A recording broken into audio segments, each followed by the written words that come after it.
Hi, my name is Mike. So I guess I'm just going to have to go camera off for the time being. I hope everyone can hear me okay. My name is Mike Coggin, Chief Creative Officer of Call McVoy, and also the board chair of the Brand Lab.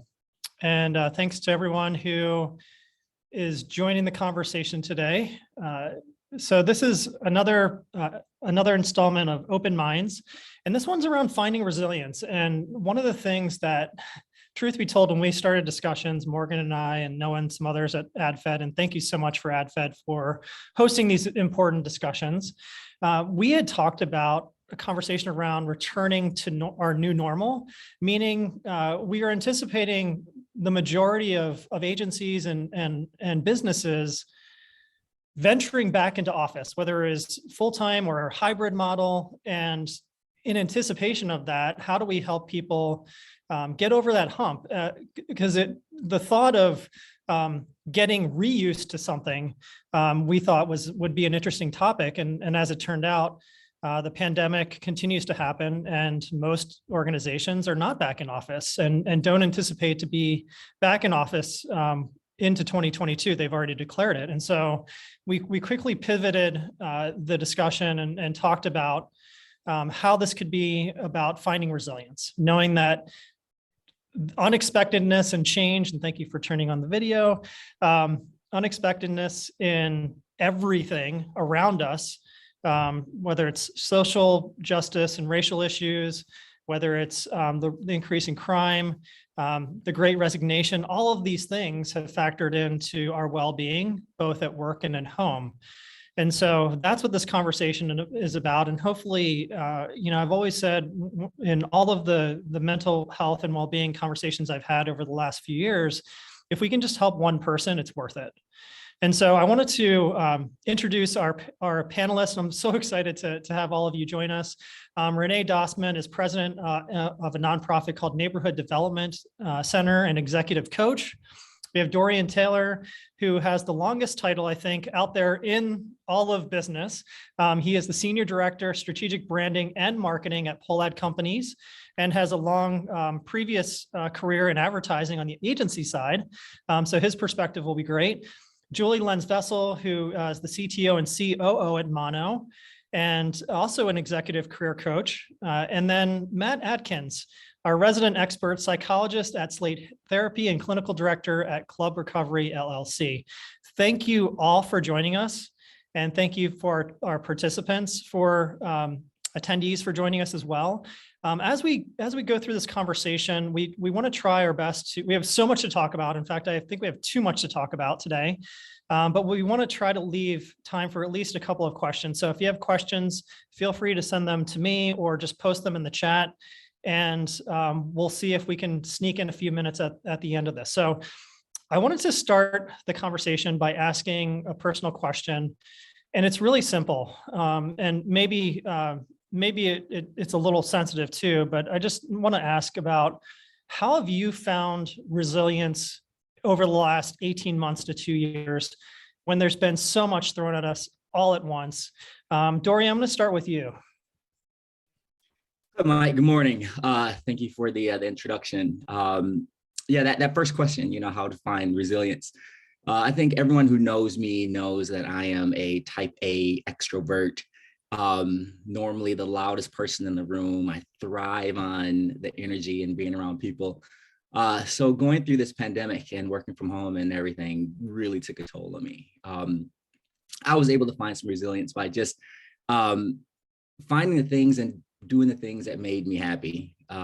Years and years ago in high school, actually, I thought I wanted to be a chef. So clearly I'm not. So I started cooking and cooking more at home and finding some enjoyment, doing some things around the house that I really love doing.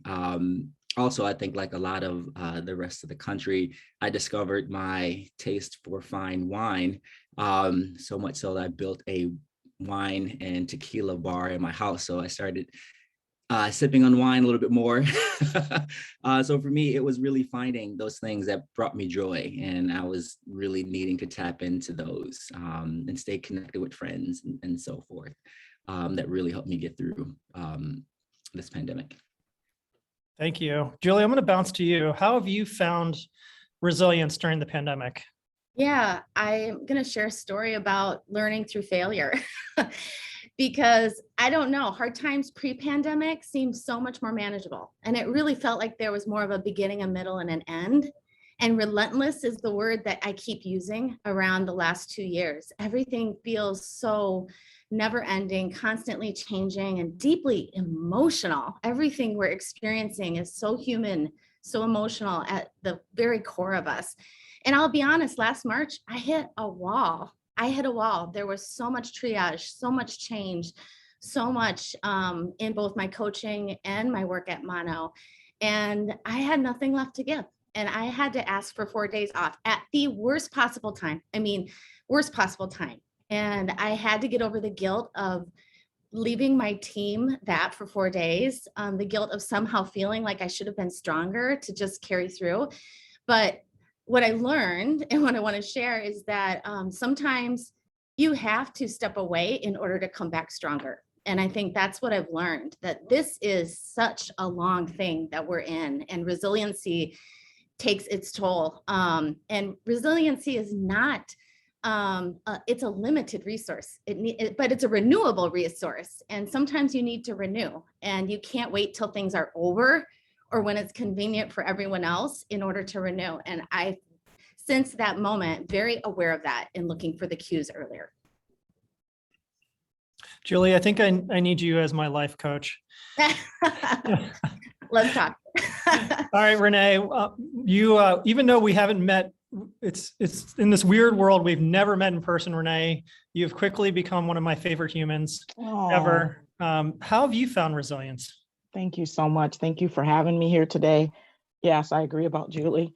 For me, it's been for my faith, first of all, first and foremost. That's helped me just stay grounded.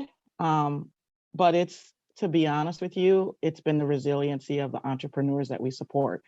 So the Neighborhood Development Center works with the low to lowest income BIPOC entrepreneurs in the metro, and we provide training, technical assistance, like helping them with their advertising and marketing and everything else, as well as loans. And we have incubators across the metro where they can start their businesses. And I wanted to give up so many times, but when you see those entrepreneurs just trying to do everything they can to stay open and to keep their livelihood, because this is their business, this is their livelihood, this is their opportunity for generational wealth, it just kept propelling me to keep moving forward until the murder of George Floyd. And then I felt like it all stopped. And I had to dig a lot deeper. I had to become more vulnerable with the team. I had to become more open and vulnerable with myself and just saying it's okay. And I'd say the other thing that kept me going during that time is we're building a new building on the corner of University and Dale that's going to have our training center, our offices, incubators for other entrepreneurs. Some amazing entrepreneurs are going to have their businesses start there. And it didn't matter what was happening, that building kept going up. It kept going. And so I'm like, well, we can't stop because this is happening. And so we should be done in the end of October. And that's kept me going. Thank you for that. And so Matt, we'll round it out with you, and your job is helping people all day, every day. And so that must be especially exhausting during this time as mental health and mental well-being issues have increased. And so how has it impacted you knowing that it's hard to turn off your work life and separate that with your personal life? How have you found resilience? Sure, I appreciate that. And I also just appreciate being here. I think that for me, a part of the challenge was a lot of my stress started sort of pre-pandemic. My wife went into the hospital for 2 months. We had our 2-year-old child. My wife went into the hospital, and then she came out of the hospital with our second son. And then 1 month later, the pandemic hit.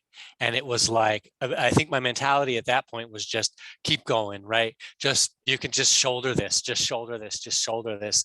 And, the 2 weeks to flatten the curve became a year and a half to flatten the curve. And it was this sense of like, just keep going, just keep going. And then I realized about halfway through that I was struggling, just collapsing. And I can remember being in my therapist's office and telling her about a story that I had been reading to my son about this cactus who had no friends, who was just sort of always there and watched everyone pass him by, and just sobbing, really relating to this inanimate object who like just kept enduring.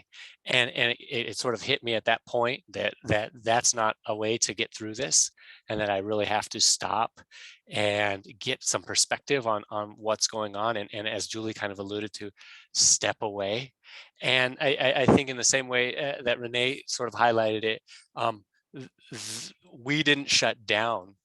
And the need that our clients had for mental health services, substance use disorder treatment, actually increased over the pandemic, as you might guess. And so being able to draw inspiration from a lot of their stories, a lot of the challenges that they were struggling and negotiating through, and realizing that a lot of them were very capable of dealing with the weight of what they were going through, as was I, provided I had and they had supportive relationships and a place to kind of contextualize the fact that we were all in this really, really painful struggle, and the idea of putting your head down and just trudging through wasn't going to be sufficient. Thanks, Matt. And we're gonna dive a little bit deeper into that. But I wanted to so we're gonna ask a few survey questions to all of you. And so the first question is around mental health. And so, have you noticed a decline in your mental health since the pandemic essentially really hit our shores, March 2020? So take a quick vote here. We'll take a look at this. All right, so we're seeing, I'm not sure if everyone can see this, but we're seeing, top 2 box, if you will, in research terms, big time and absolutely, well over or close to 70%. And then 11% not sure. So that's pretty significant in our live poll there. So Matt, let's talk about this for a second. You mentioned that a lot of people that you've had conversations with over the last couple of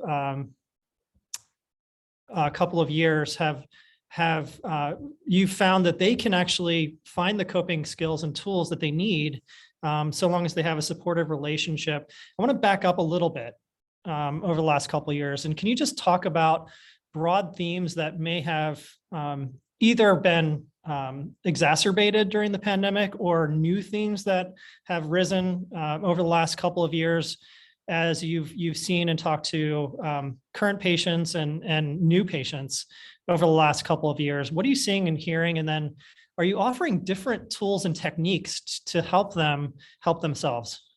Sure. Yeah, I think so. Big themes that I've noticed, I think, unfortunately, 2020 felt like the culmination of everything that was bad in the mix kind of coming forward. It was in a lot of ways, a lot of terrible things kind of hit. So obviously there was and this is in my world, but this sort of ongoing problem with relationship violence, and there was this sort of ongoing opiate epidemic that was just really, really rough, and there was a lot of these forces kind of in the underbelly that were sort of isolating us in a lot of ways. I think technology has sort of created some of that, and we got to this place where it was like, okay, well, we're sustaining, and then as far as I watched it, the pandemic hit. There were very polarizing politics, and I just watched all of my clients.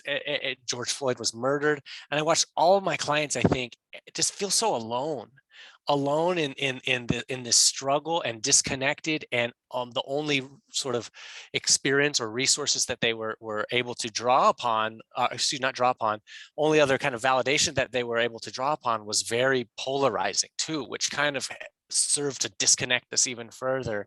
And yeah, I think from that, substance use disorder rates increased, mental illness challenges increased, drug overdoses have increased, all all through this really difficult time. So I want to believe that this is not like an enduring theme that we're going to experience, that this was kind of the culmination of a lot of things. And in terms of whether the advice was different or changed over the course of watching people go through this, I think it was still just a matter of helping clients really see themselves in this larger context, remove things like blame and shame around the fact that they were struggling, and be able to externalize a little bit of that. That's not because you're not enough. That's not because you can't. That's because it's really hard right now. And I think people hearing that message, it just sort of, I would be able to watch them in therapy, just sort of, and then take stock of where they were, and then sort of go forward. The base level resiliency stuff is, be outdoors, be with people love and care about you, sleep well. I mean, it was a lot of that stuff, and I don't think any of that changed, but the importance of doing that stuff in the face of this really difficult year, I think stood out. Yeah, thank you.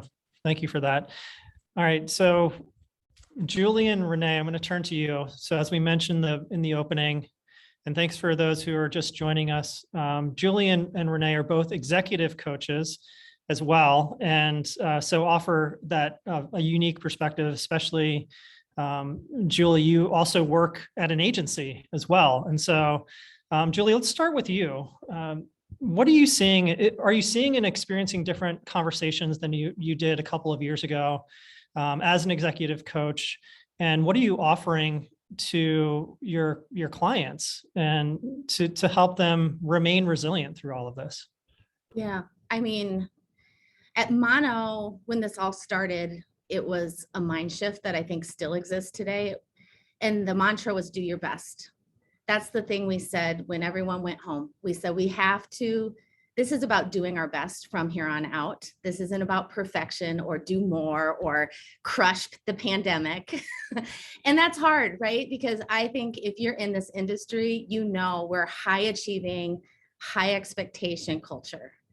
And so I got some raised eyebrows. That was like, what do you mean do your best? Is this a trick question? And it was like, no, really, we cannot live by our old rules. We have to do whatever, and that whatever your best is, that's enough. And some days it's going to be this, and some days it's going to be this, and some days it's going to be this, and that's okay. And I still think 2 days later, that's so relevant and so hard, because we put so much pressure on ourselves. But we are human, and it's really, really hard to, it's easy to forget that. So that was phase one. And then I feel like phase two has really been about you matter, your needs matter.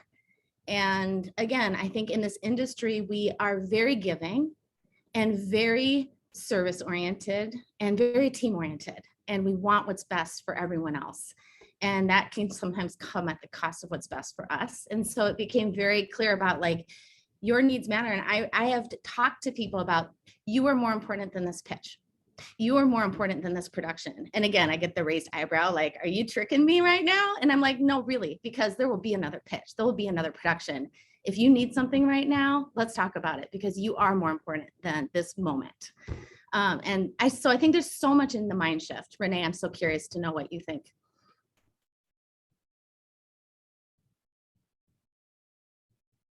I did it. I was the first one to talk while muted. Done. You get the prize. I get the prize. Oh my God, I love that. Do your best. Yeah. So I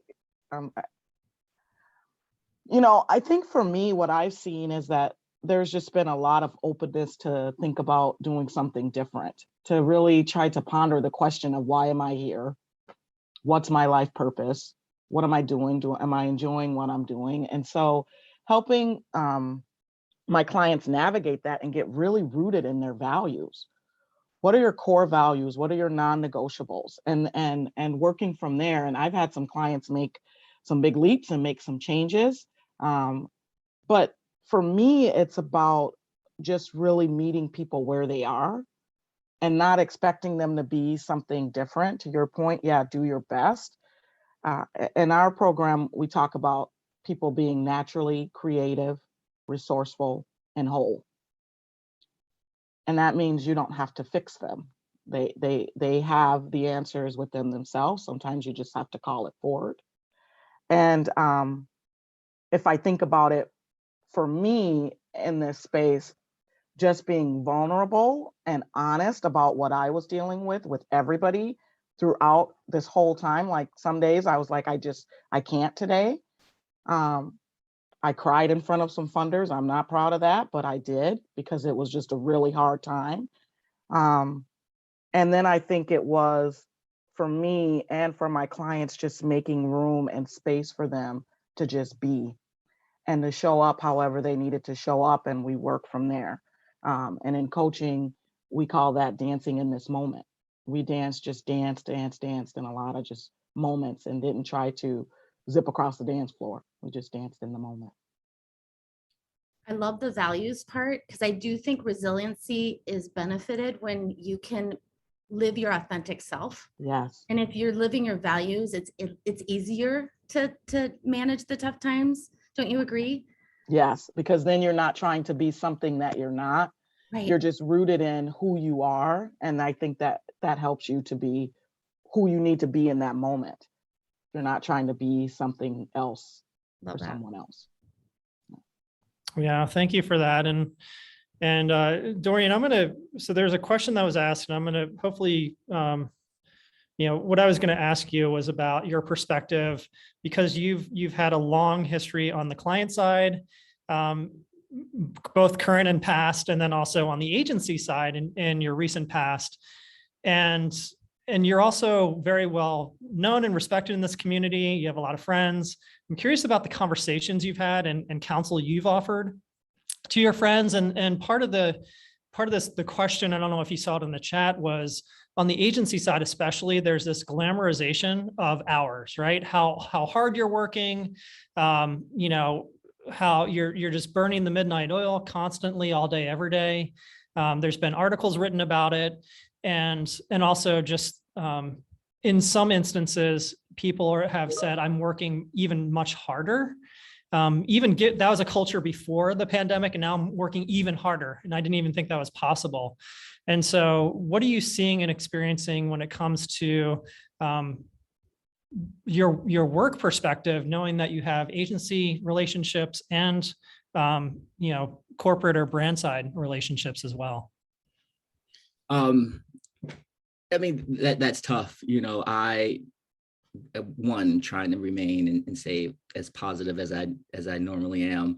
But I've had a conversation with several people about just that. My agency friends feel that, the clients are driving and asking for more. The people on the client side feel that they just need more. But when people are reaching out and talking to me or asking me questions about it, I do, listen and, show some empathy. I've been trying to share perspectives from both sides. Sometimes, these decisions are made on the client side, these decisions are made because of this sometimes, and so if you can understand what's driving some of those needs, then explaining to my friends on the client side, sorry, and I'm going back and forth, this is what the agency is going through, like they care about your business as much as you do. They take it as personal as much as you do. They are, working hard. But it's interesting, I had a conversation with a really close friend of mine, an executive at an agency here in town. and on that topic, he felt, and I listened, he felt that this trend may start turning. Agencies, or there's some folks in the agencies are realizing you don't have to work 15 hours a day to be successful. You know, Zoom meetings and interactive meetings are forcing people to work differently, and they're forcing people at times to think and work smarter and have more empathy and understanding. People are finding those moments that find them joy, as I mentioned earlier, that makes them happy, and they can take those moments with their family and do things. I sure hope so. You know, Julie, to your point, you know, the industry is this serving and serving and serving, and it's about who did the most at times and who did the best work right now. I'm hoping that trend could turn, and I've talked to people who've seen that, you know, and the great part of that is that there's been very senior people realizing that. So I think if it can start at that senior level, that can share those messages, as Julie mentioned, you know, what they're sharing with their team. You matter, you know, you come first, you know, let's turn the curve so that need isn't there, that rules of success doesn't mean you have to work 15 hours 7 days a week. But to answer your question, yeah, I listen and I offer my point of views. And again, they're just my point of views. Matt, I am not a psychologist as you are. You know, I had a little bit of psychology class in college, but you know, I listen and just offer my real perspective. Yeah, Matt, I'm going to quick bounce to you because this notion of burnout and work, and also I think there's just a bit of a, especially with people who have high expectations for themselves and their careers. They have a hard time, you know, saying I need time for me. As Julie said, you know, she hit a point where she just needed to take 4 days off. And I know it was of greater benefit to her organization to do that versus powering through. Are you having conversations around burnout and just the sheer quantity of hours people are working? Yeah, I think that and some of the research around this has really kind of yielded that once the pandemic started, anecdotally, everybody feels like I'm working harder, and it's true that most people, the work life is sort of bleeding together, and that's just causing longer work days where, well, it's not so big for me to pop on and check a few emails, you know, or it's not so hard for me to pop on and just put this one last little finishing touch on this project that I'm working on. And yeah, you know, on some level, employees have increased, you know, up to 20% more, or more, excuse me, more than 20%. Their work weeks have increased in that regard. Our brain is not really designed to multitask in the way that we think we're good multitaskers. Our brain literally starts and stops and starts and stops every time. And there's just, I think that a lot of my clients have also talked about this experience of like this perpetual interruption. I mean, even as we have this conversation here, we might have a message ding up, and we might have, and even if we think we're good at kind of blocking it out, it still sort of takes energy, literally calories to reorient ourselves back on the thing that we're talking about. So in terms of that burnout piece, and I want to circle back to the question as best as I can remember it, a lot of my clients are really having a lot of experiences with burnout. And one of the big things that we focus on is like differentiate, and it's been sort of alluded to, differentiating ourself and the parts that make up ourself from the work that we do. And that's very, very hard. We are reinforced to be productive financially, emotionally, relationally, but we are not our jobs. We are not the products that we put out. And I think one of the things that has been cool for some folks is this time has presented an opportunity to reconnect or reorient to other passions or interests or hobbies that affirm their identity. And and as Julie kind of alluded to, we tend to see more productivity. We tend to see our better selves coming forward when we're just not running on empty all of the time trying to get through. Does that kind of answer? Okay, thanks, Mike. Yes. Yeah. Yes, I feel like I need to spend time with you as well, Matt. So we'll talk after this. That was good. Yeah, so we're going to do another survey question to the audience. So over the past 18 months, has your place of work offered more mental health resources? So that could be conversations, just opening and up and being vulnerable and reducing the stigma. It could be bringing up in experts to facilitate those discussions. It could be policy change, including mental health benefits or the increase of those benefits. And so think about that for a second. Looks like answers are still pouring in. And as those answers, people are thinking about that question, this will be a question for all of you. And so the question is around lived experience. And based on your lived experience, and that could take it however you want to define it. It could be based on gender, race, ethnicity, the community in which you live and serve, your family, work, your health situation, any of it and all of it. Can you offer advice to those who may have a shared lived experience or be able to relate to your lived experience, help them find resilience in all of this? So before we do that, okay, I think we have our results. So we have 35%. So over a third have said their organizations have offered more mental health services, which is amazing. So congratulations to all those companies. I hope some of them are listening. Thank you for doing that.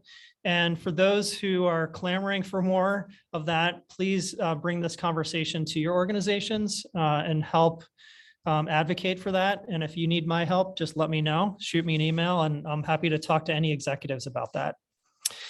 So let's start with you, Julie. Based on your lived experience, what advice can you offer to those who may be able to relate to you, find resilience?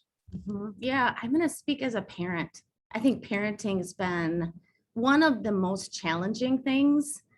And it was so nice. The one thing about pre-pandemic going into the office was how clear my boundary was. I could go to the office and be Julie, the employee, and go home and be Julie, the mom, and the house and the head of household and all of that. And it's so blurry. It's constantly blurry. I feel like I'm constantly trying to focus. One, I think just realizing that is the case is really important, that it is tough. We're being pulled as parents in so many multiple directions, and the change is expounded by children and schools and all of this. So I think just being kind to ourselves, knowing that that's even more resiliency needs. For me, and this is for me, I have had to create some boundaries. My husband and I take point on who's in charge of kids on any given day. I have been going into the office every now and then, and even though no one's here, just because I need a mental break from my home office. And whatever you need is just I feel silly sometimes. I'm in the office, no one else is here, but something happens to me that is good for me to be here occasionally. That gives me a mental boundary. So hope that's helpful. Yeah, I just want to give all parents, especially of young kids, just a giant hug, because I can't even imagine. My kids are teenagers and it's hard enough, but they're so autonomous that it makes it a lot easier. Dory, let's bounce to you. Lived experience, what advice could you offer based on that? Yeah, I just had to think about this for a little bit. I'll give my perspective from a Black man working in corporate America, working in the advertising industry. It's really helped me to talk to people about what's troubling me and to have conversations with people. There is a stigma that Black men don't share, don't speak up, and don't seek help. It's helped me tremendously, excuse me, it's helped me tremendously to speak up and talk to friends and talk to people who I know and trust. And also it's helped me to just speak. If someone is willing to listen to the story I have to tell, that helps. So I would say for Black men, Black women, people of color, let's not fall into that stigma of not seeking help and trying to help ourselves. you have to do that. Oop. Hey, Dory, I have a follow-up for you. So as a Black man, and one of the things that we've seen, we've heard, we've read about is a higher standard, right? Because I'm a Black man, I'm held to a higher standard. It's almost as if I represent an entire race. And has that been exacerbated during the pandemic? Do you feel an even heavier weight on your shoulder because of it? And have you had to dig a little bit deeper to overcome that? Yeah, I'd be lying to say it hasn't. I would say that weight is there. I felt that weight my entire career, to be honest, and throughout this pandemic. Yeah, there are moments when you feel you can't fail. You feel where there isn't an excuse to not do well and to not overachieve. But many of my counterparts do get a pass, here and there, and yeah, sorry, that would definitely be another conversation we can dive into. But to answer your question, yes, I feel that it's been exacerbated some. Is it fair? No. Is it my perspectives? Absolutely. I've been fortunate enough, though, to work for an organization who has helped lift some of that personal burden, but I can't say that burden has been lifted for many of my friends and my peers. And so back to your previous question, I do try to talk to them and provide my guidance and listen. So yeah, it's definitely there. Yeah, thanks for being honest about that. Renee, how about you? Lived experience. What advice can you offer through that lens? Yeah. Thank you. Thank you, Dorian, for your vulnerability on that. I know that's not always easy to talk about it because you just want to kind of just keep, for me, powering through. But as a Black woman in this nonprofit space, I spent a lot of time at, Target and all these other places. And I came into the nonprofit space thinking that everybody would just we all band together and we do all these things. And it's like, wait a minute, there's politics here? I wasn't expecting that. And just learning how to navigate and those places. Being a Black woman sitting at the table, I'm the only Black woman-led CDFI in our state. And so you're sitting at these tables and first of all, let's be clear, I don't know much about lending. Let's be honest, right? I'm learning all this stuff. And so I had to give myself grace. But for me, I think it's been just admitting when I don't know something and just being comfortable with that. I don't have to know everything. I'm not the smartest person in the room most days, any day. And so just being able to be vulnerable enough to say, I don't know right now. I don't have the answer for that. Can we go figure it out? Can we talk to someone? And then I've really, I have a core group of friends that I've had since when I started at Target. And just leaning into them and their expertise because they know me. Even though I'm in this space and people don't know me, they know me. They've known me for over 25, almost 30 years, right? So being around people that know me, so then I can just say, this is what I'm dealing with. Am I off here? Is there something wrong here? They can do that gut check for me and say, no, yeah, you're right. You were doing some stuff that you shouldn't have been doing there, or vice versa, right? And then I think, as a Black woman, as a person, just like all of us sitting, watching what we did, seeing what we did, witnessing what we did, bearing witness to something that's happened all over this country on numerous occasions, is this time we were able to all be still enough to see it, just carried a weight of responsibility that is just pressing because you want change now. You want things to be different now. You see, there's a problem. And I think that carrying the weight of that has been really, really hard because I want change. I'm sitting in front of the legislature trying to get change. It's political, it's complicated, it's messy, it's annoying. And I want us to move forward in a more purposeful, honest way. And that's hard. Yeah. Yeah, thank you for that, Renee. All right, Matt, round it out with you, lived experience. What advice could you offer? So I think one of the things that's so I will speak from just the lived experience of working with people who are in some days are having the worst days or weeks or months of their lives. It takes a toll. And one of the things that I just noticed as everyone was sort of providing their answer, the role of connection and the role of vulnerability, and how those two support each other, and how they kind of are the two biggest things that lead to healing in a lot of ways. That has been the same for me. I work as a clinical director. Part of the challenge for me is that it feels very lonely, right? I don't have a whole lot of peers in my own kind of workspace, and it's very hard to get out of my own workspace to connect with other people. So that goal of connecting, the point of connecting and being vulnerable to sort of as that bridge to connection has been, I think, the only tool, not the only tool, the most important tool for me in all this. Yeah.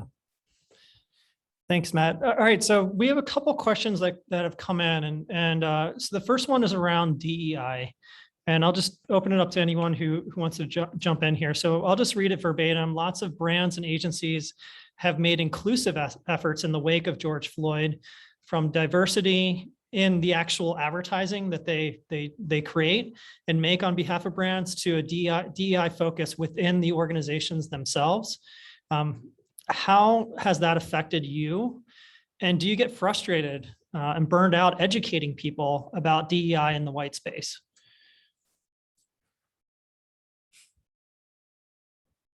I'll jump in on that one. Yes, it's incredibly frustrating, especially when it's blatantly not authentic.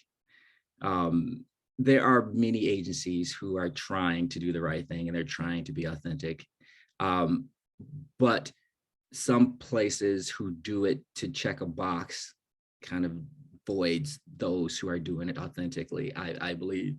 But I also believe at some point there need to be a conscious effort to do something, and something must be done. So even those agencies who are doing it to check a box, I'm hoping and praying that it turns out to be something that's going to spark a bigger involvement, bigger movement. There's been times when I've been the only Black person at place of employment. And for some reason, I would always be tapped on the shoulder to provide the point of view of the Black consumer. And now you're starting to see that shift a little bit. There are more people of color working at agencies, and you know, their agencies are consulting and businesses are consulting larger entities to get that point of view. But yeah, I hope to see that this continues, and that places start doing it more authentically. You know, it's not just hiring a Black woman as your diversity and inclusion officer, which seems to be the trend. It's putting the right person in the right place that's going to lead a bigger effort and bigger initiative, is my personal opinion. Sorry, I hope that wasn't, I'm not trying to be controversial by any stretch, but I think we all might see some moments when it's not authentic and it's checking a box. Yep. Thank you. I agree, Dorian. I think for us at our organization, we pride ourselves on being diverse because of those we serve. We want to look like the community that we're serving.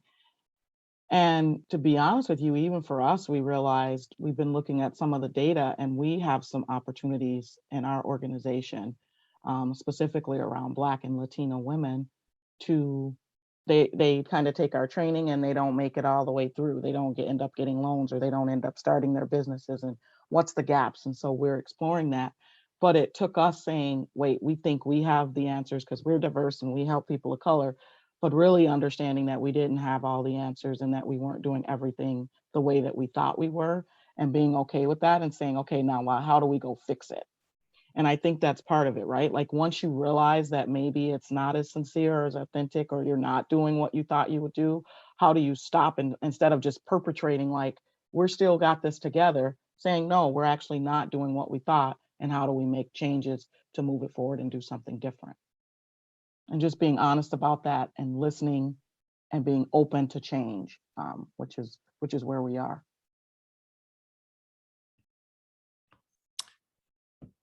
All right, here's another question. And this one's, I really like this question. It's actually kind of reframed the Great Resignation. So it's around the Great Resignation, and just a couple of stats for you. 11.5 million Americans have quit their job between April and June, which obviously is an alarming number. I don't know if it's unprecedented. I haven't seen the word unprecedented, but I would be shocked if it wasn't unprecedented. And anywhere from, depending on what survey you look at, anywhere from 40 to 60% have been noted as actively looking to change jobs, depending on which survey and which age range you're asking those members. But those are pretty significant stats. So the question was around the Great Resignation, and more from through the lens of the company itself, which I thought was a really interesting way of framing it. How can companies be resilient when their folks are leaving? Which is, I love that perspective. I have some thoughts. I don't know if anyone wants to jump in right away on that. I can jump in on that. So obviously I'm in marketing. I would love to rebrand the Great Resignation because I think it's actually the Great Awakening. The resignation is just like one part of it, but the benefit is the awakening, that people are thinking about what they want, what they need, standing up for that, all that. That is the glory of this moment in time, truly.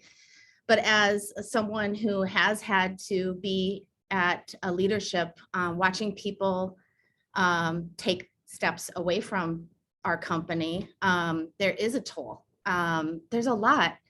There is grief, to lose people that you've worked with in this industry. It's all about the people. You don't do this if you don't want to be in it with the people.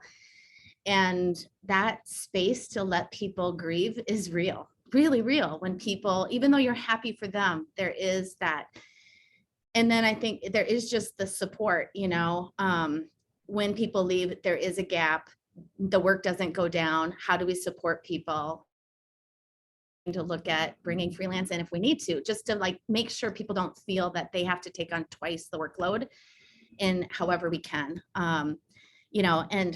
It's just, it's real, and it's a thing. And then I think the other thing is making sure people who don't leave know that conversation about their opportunity is absolutely still available, whether you choose to leave or not, that you can still talk about what you want and what you've learned and maybe what your awakening is without having to go. If you do, that's great, but you don't have to, which I think is not talked about as much. Yeah, I love that. I love that reframing, Julie. That's perfect. Yeah, you should be in marketing. You'd be very successful, I'm guessing. Anyone else want to tackle this question? How can companies remain resilient when they're seeing, folks leaving, and oftentimes it's people that you may have been surprised. And so how do you deal with that? How do organizations deal with that?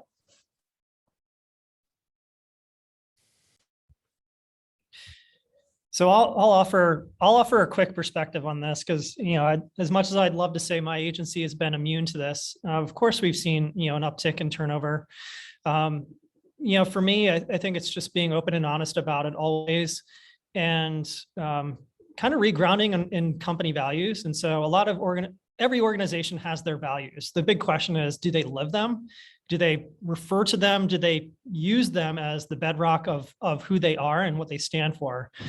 And I'm happy to say that my organization, Call McVoy, does 100%. We talk about our values all the time. And so going back to those and saying, are we being true to our values, or how can we be truer to our values in order to send a signal to those, whether they stay or go, that this is what we stand for, and hopefully you choose to stay and want to lean in and have honest conversations to help us be a better version of ourselves. But even if you move on, hopefully you have a feeling that you worked for an organization that was worth your time and energy, and you have good things to say about them. And so for me, values are incredibly important. And I think they're also incredible. They're actually more important to an organization to actually live them and talk about them and create actions that demonstrate that, versus just a successory poster on a wall that no one refers to. I tie it, for us, we tie it just like what you're saying, but we tie it back to the mission, and we keep the mission first and foremost, and using the entrepreneur as our North Star, always using them as a muse, using them for all of our decision making. But yeah, you're absolutely right. Living out the values. It's perfect. Yeah. Right. Well, we just, another question came in, and I think this is a really good one. And again, open to anyone who wants to jump in. What words of advice can you offer someone who might be nervous to advocate for themselves or their mental health during this time? I can take a first shot at that. I think that one of the things that can help us when we think about human beings making change in their lives is that all of us could probably right now think of the thing we need to do to make ourselves happier. We could get abundant information on how to do that thing. The internet is wired with that. What stops us from going and implementing that are that our current system, our current way of doing things was either learned out of trauma, works in some ways, or keeps us safe in some ways, and then it comes back to learned out of trauma and works in some ways. And so simply saying, well, go do that, go do this, often I think can build more shame and reticence towards making that change. And a lot of times I think what can be helpful just in terms of that first line of feedback is, it makes sense that you don't want to reach out. There's so many reasons to not want to reach out. And really try to understand that story, and then say, and then sort of lead into, how does not reaching out help you right now? And there's lots of good reasons. And then I think when people feel understood, it's very strange, but when people feel understood around why they're stuck, then they somehow well, it's not magic, but then they sort of unstick themselves. And I think or unstuck themselves. And I think that's part of it. So if somebody was saying, how do we encourage them to reach out? I think that the big piece is, it's okay and that it's hard to reach out right now. And then, are there safe places where you might want to have conversations about what's blocking you from reaching out, and then see where that takes you. Yeah, change is a very hard process. It literally requires our brain to rewire, and our brain can do it super well, and it takes energy, lots of energy. I love that. Thank you, Matt. So anyone else, words of advice for someone who wants to advocate for themselves, and through the lens of mental health during this time when they're finding it hard to? I mean, one thing to think about is find someone. I think when we hold it all in our heads and in ourselves, it's so hard. Find someone, anyone who can be that safe space to just share. I think sharing is the very important first step. And I think for us all to be there for people, to check in. Are you okay? Are you doing well? I think that is one thing we just probably all could do better, to check in with people, to make sure that you're giving them that invitation to share. Yeah, I love that, Julie, because there's another question that was very interconnected to this one, and it was around if for someone who's not necessarily a leader, how can I be supportive of a coworker's mental health? And so it's almost like, can you reverse the perspective of that, where if you're the one who's experiencing a mental anxiety or depression or stress, finding that person, that confided partner or coworker can help tremendously. The reverse of that is, how can you be that advocate for someone if you're not a leader? Any advice there? And this is a question for anyone. To me, I really like these questions. They're getting right to the issue of how we help each other, and I think that's such a big deal. For me, as I think about this, being willing and understand and being willing to understand and accept human beings kind of multidimensionality, right?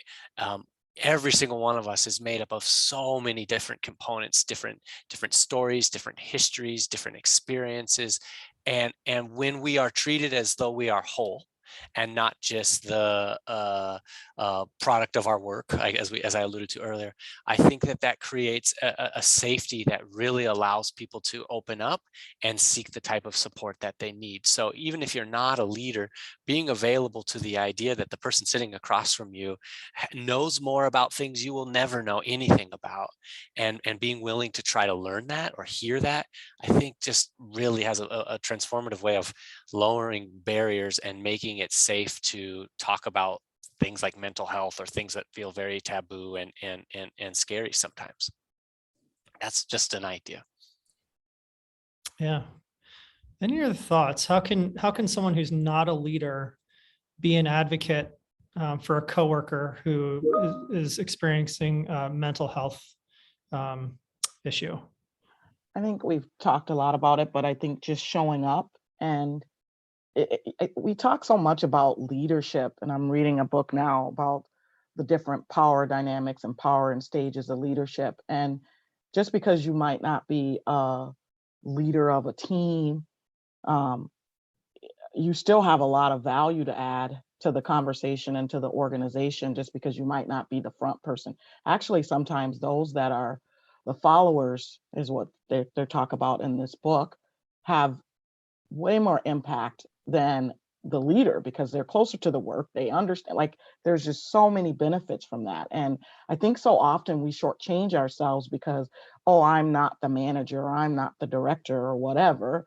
But really, you have so much more impact because you're so much closer to the work and to what's going on, and can be such a resource to someone that's struggling because they might make themselves more vulnerable and available to you because you're right there. And I think that by opening yourself up, it's just like anything else. When you give to someone else, you get so much more in return.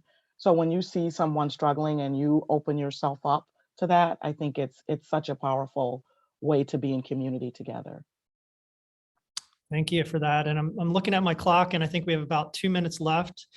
We had one other survey question, and this is on the positive side of things. Have you personally benefited from the state of the world over the past 18 months?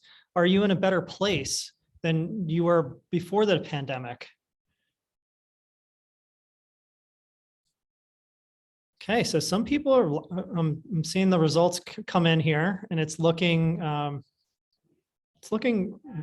positive so far.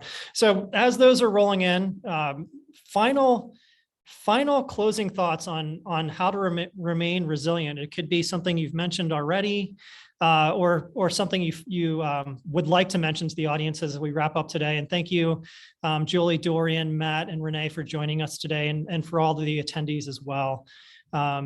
So it looks like a lot of people said they're in a better place than they were before the pandemic, which is amazing. Let's go to you, Julie. Final thoughts and a tweet. I think we can't control change, but we can control how we respond to change. I'd leave that. Yeah. Dorian? Well, in a tweet, my final thoughts would be spread dope vibes. Get out there and spread some positivity. Love it. Renee? It's okay to not to be okay. It's okay It's okay if you're not okay. That's all right. Yep. Thank you. And Matt? I think the answer to this question is really, really profound. Despite the length of sort of what the shit show that this last year was in so many ways, most people are still finding some positivity and seeing improvement in their life. We are incredibly resilient people, and you can always trust in that thing, your own resilience. I love that so much. Thank you, all of you, for joining. And I hope to do this next time in person. That would be amazing. Thanks to the AdFed and thanks to everyone who attended today.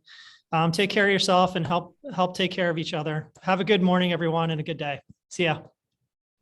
Thanks, Mike. Thank you.